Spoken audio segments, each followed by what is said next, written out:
Au cœur de l'un des plus beaux villages de France, le seul en Isère, le musée de Saint-Antoine-l'Abbaye offre la possibilité de redécouvrir l'histoire du soin et de la médecine à travers les parfums et les odeurs.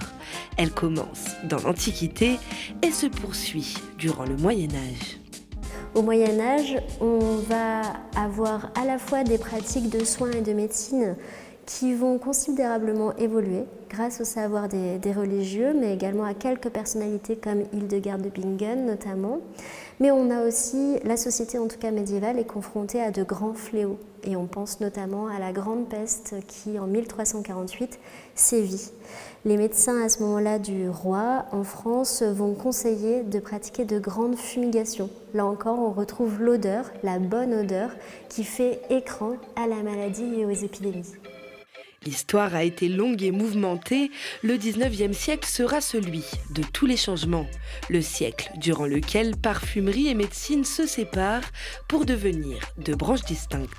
Au début du 19e siècle, Napoléon promulgue un décret qui impose aux fabricants de dévoiler les compositions qui sont censées être thérapeutiques. Et donc, nombre de parfumeurs qui vantent les mérites de telle eau miraculeuse vont refuser de dévoiler leurs recettes et rester du côté du parfum. Donc, on assiste à ce moment-là à finalement l'apparition de deux branches distinctes.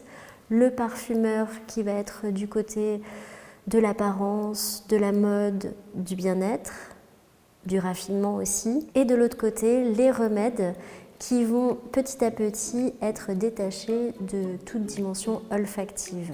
L'exposition Parfums d'histoire du soin au bien-être invite aussi les curieux à vivre une expérience interactive en sentant par exemple les parfums historiques de chacune des séquences, en découvrant les matières premières ou encore en devenant apothicaire d'un jour.